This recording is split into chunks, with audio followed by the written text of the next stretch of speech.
Hey friends, welcome back to the channel. Today we are discussing a healthy approach to productivity featuring none other than Unjaded Jade. Hi. Jade is a friend of mine. You've just released this book, The Only Study Guide You'll Ever Need, which has become a #1 bestseller. Congratulations. Thank you. And Jade is also a fellow YouTuber. We've been following we started YouTube at like kind of the same Similar time-ish, time, like yeah. 2017, and we've been following each other's channels since. Yeah. And then for a few years, I was like, oh, I really want to be your friend, but I feel it would be weird for me to message you to be your friend. The same. That's so cute that you say that. Oh my god, he commented on one of my videos a few years ago, and I was like, no way, it's the Ali Abdaal. Anyway, let's talk about the healthy approach to productivity. So you've been researching this stuff a lot recently in preparation for writing and publishing your book. Can you tell us a little bit about your book? Yes, oh my god, it's so surreal to see this in person. So the only study guide you'll ever need is everything I wish I had been able to read during secondary school.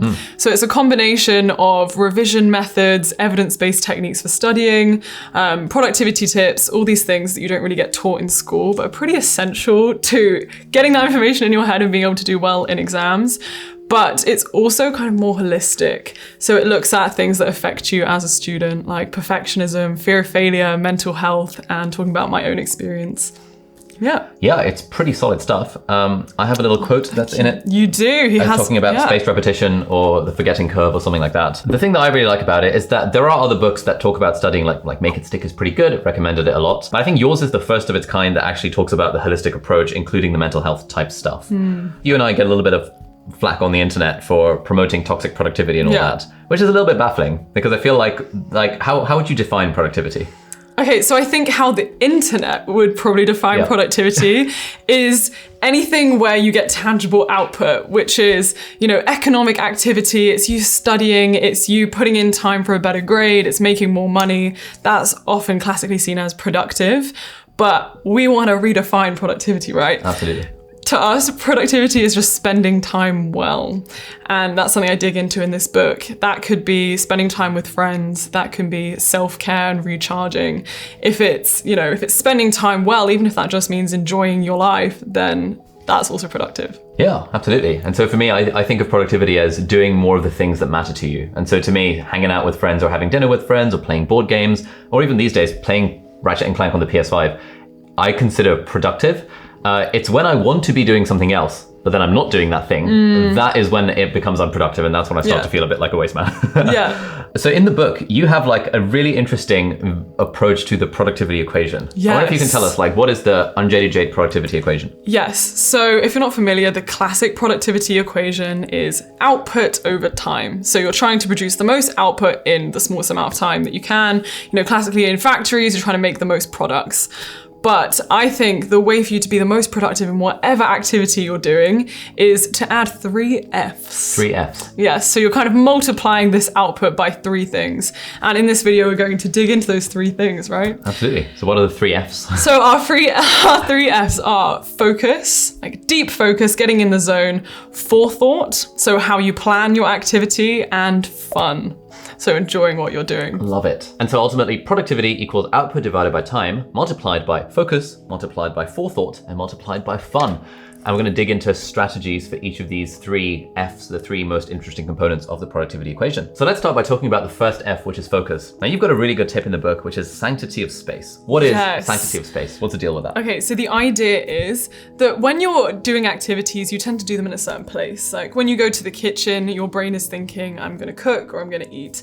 When you're on your bed, you're thinking, generally, I'm going to go to sleep.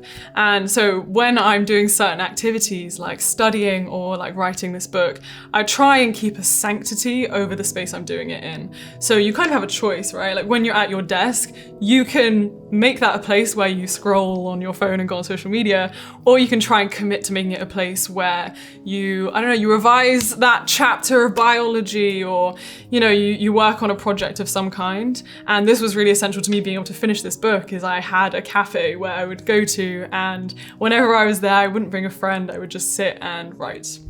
Yeah, and you were able to write this book in 6 months or something like that? 8 months. 8 months, while doing university, while also being a professional YouTuber. That's pretty good going. Thank you. But it's kind of, as we were saying, focus, right? It can be so hard to find when you've got so many different elements of your life that you're juggling.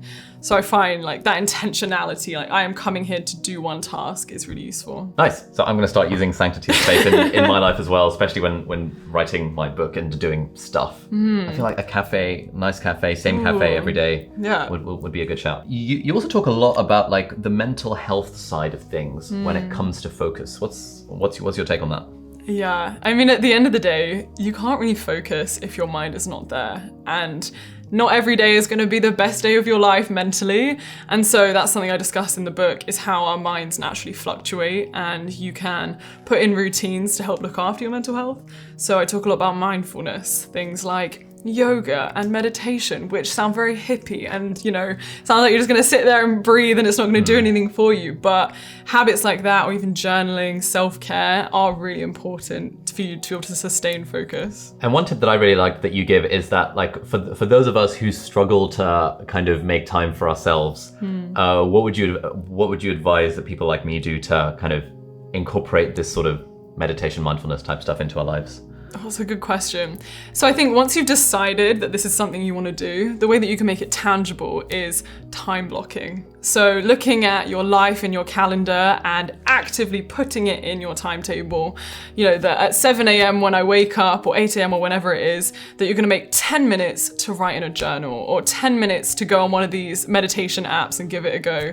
And that makes you more likely to commit to it.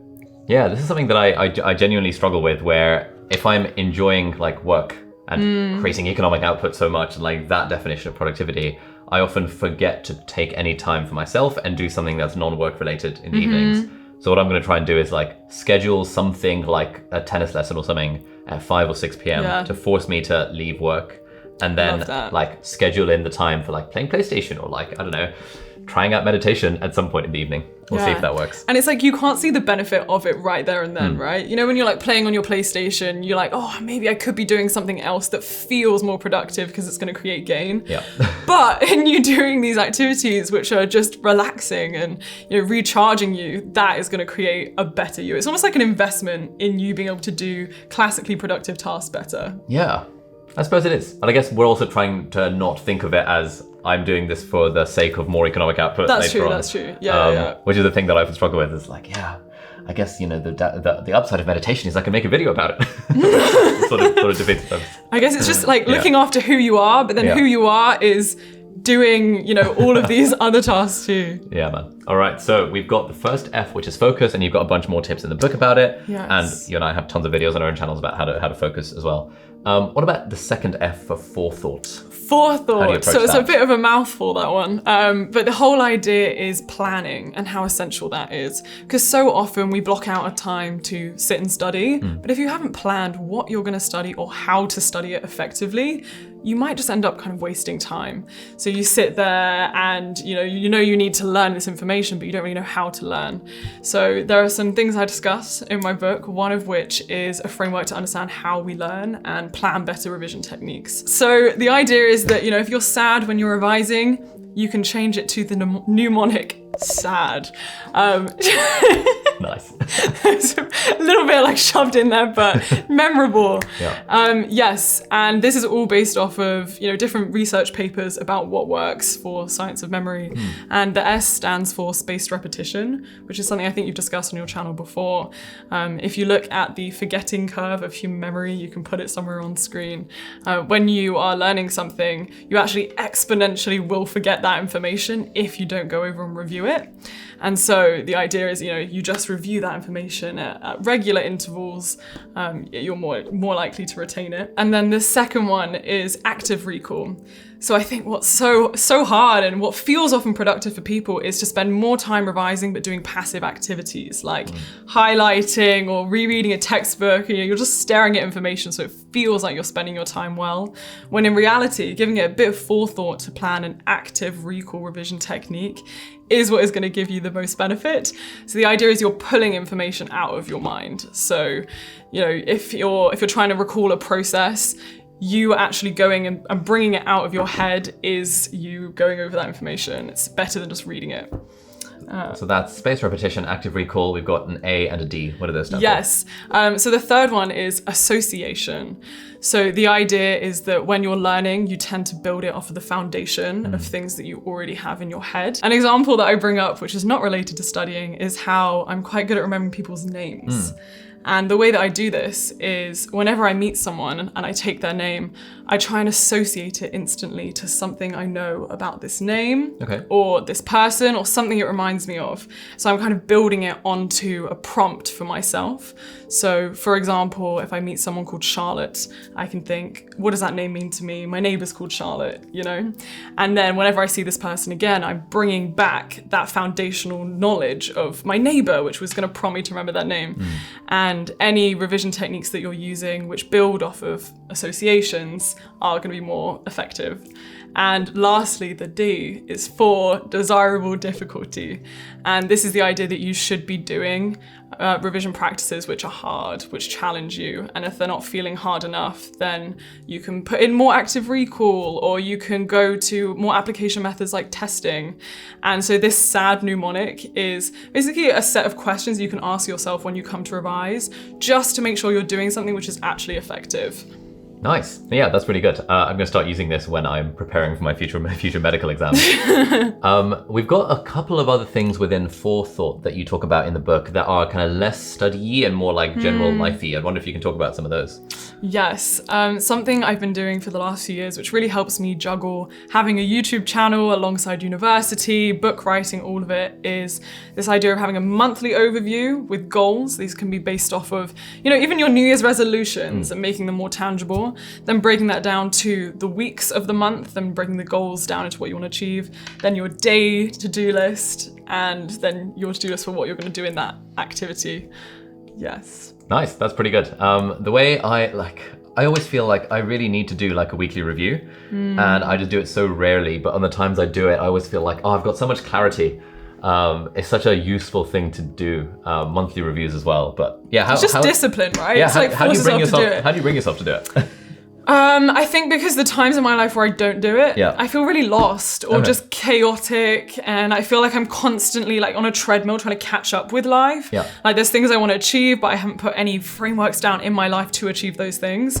So it's kind of, you know, like how you feel inspired to do New Year's resolutions on January 1st. You know, it's like massive wave of motivation. I have a similar feeling at the start of every month. Because it's like, oh, you know, it's a new month. Like, why not? You know, I said I wanted to achieve these things this year. Why not use this as a fresh start now to do something about it? Oh, okay. That's very inspiring. Well, we're sort of early August now, so I might do a wave of monthly planning. Oh, yes. Go for it. Might as well. And one thing you also talk about, which I first heard from you on a video 2 years ago, is the Odyssey plan. Yes. What is the Odyssey plan? Can I just say as well, when Ali commented on my video about the Odyssey plan, it was just such a cute moment. I felt so honored because I always watched his channel. So yes, so the idea of the Odyssey plan is a way to plan your future, kind of similar to vision boarding or defining what you want to do with your life. You write down, if you were to continue with what you're doing right now, what your life would look like in 5 years. So if you're studying medicine, the odds are that in 5 years you're going to be a junior doctor or you're going to be a doctor. Maybe you're living in Cambridge if you studied in Cambridge. And that's sort of where your life is going. And then you imagine if you picked a slightly alternative route, which is also achievable. So maybe you study that other subject that you were considering, or you pursue YouTube, which is, you know, maybe an option. I don't know why I'm using your life, Ali, as an example, but I am. Why not? And then you also write down, if societal expectations didn't matter, money didn't matter, what would your life look like in 5 years? Like, what would you be doing? How would you be spending your time? And then you take a step back and you look at these life odysseys and you work out the elements of that final one that you could bring into your life now to make it feel more meaningful. Oh, great stuff. Yeah, I did this first in like December 2019 when you first put out that video talking about it. And it just like genuinely changed the trajectory of where my life was going, just to spend a half an hour thinking and writing about what these 5-year plans look like. I feel like it's time for a new one. I haven't done it in a while. Oh my God. Do you know, I feel like I need to do one too. Oh yeah, nice. Maybe tonight we can do it, Stick it in the calendar, something like that. Awesome. And then that brings us to the final F, which is fun. This is something you and I love to talk about. We love fun. Come on, Yeah. who doesn't? Exactly. So, what are we talking about? Reframing subjects. Changing the goal. Yeah, book. Cool. So when it comes to fun, one thing you talk about in the book is how, like, specifically to studying, how do we essentially talk ourselves into enjoying the stuff that we're doing, even if it's not like fun, like on the surface? Yes. Okay, so I think so much of what we view as fun is the narrative we're telling ourselves about something. Because if you say, I hate maths, then every single time you go to a maths lesson, that's still in your head. You know, you hate maths. You're not going to enjoy this new thing you're being taught. So I think part of it is noticing, firstly, what you're telling yourself about the things you don't like, and then reframing it based off of you as a person and what you do like to find something of value in that subject. Yes, so again, you can do this through journaling, you can talk to friends about it, but every subject has something brilliant about it. You have to convince yourself sometimes, but I find as soon as you can find a reason for it to be fun, then you can convince yourself of it and make it more bearable. Yeah, like there's another technique that I used a lot at university, which is for stuff where I couldn't figure out a way to make it fun. The way I would make it fun is by thinking about how I would teach it to someone else, because I was super into teaching and I'd always teach students in the years below. Yeah, and so, you have to make it interesting. Exactly, right? When you've got to make teaching, it interesting. To, you know, make it into like silly mnemonics or like weird references or things like that. And even if something is really, really dry, like, I don't know, virology or something, although, you know, it's kind of relevant these days, even if it's really boring and you just have to memorize a table of stuff, figuring out like interesting mnemonics and ways to teach it to someone else just automatically makes anything we do a lot more fun. So that was kind of specific to studying, but I think like the way you approach writing the book is really interesting. I wonder if you can talk about how you made that fun and sort of the goal thing. Yeah, God. Me and Ali were having a really good chat about this because writing a book when you've already got a platform is kind of terrifying. I think you sort of you're scared of the expectations that people have of you, the pressure for it to perform numerically, all these things like bestseller lists, which I shouldn't even care that much about. You know, you should just write the book for the fun of the process. And I really had to change my goal in order for it to be fun, because I would come and sit down to write, and every single time I'd be thinking about the end point. I'd be thinking about the reviews, that every single word I type right now has to be a best-selling word. And that kind of pressure is crippling. So instead, focusing on why I'm writing it for me, just finishing it, trying to find enjoyment in every single time I finally write a sentence which is good, that made it just a lot more achievable and enjoyable. Yeah, absolutely. Like, I really need to take this advice on board when I'm doing my writing or anything else, where I feel like if I start taking it too seriously, it just sucks all the fun out of it. Yeah. Whereas when I treat it more like a game and like, this is supposed to be fun. In fact, I have a post-it note on my monitor, my old monitor, called "This is supposed to be fun," where I just kind of look at it and remind myself, like, why are you stressing? Yeah, it's all good. This is all a game. You know, it's not the end of the world if a book doesn't do well. You know, what matters is writing something that you're proud of and getting it out. And it's genuinely very good. It looks very pretty.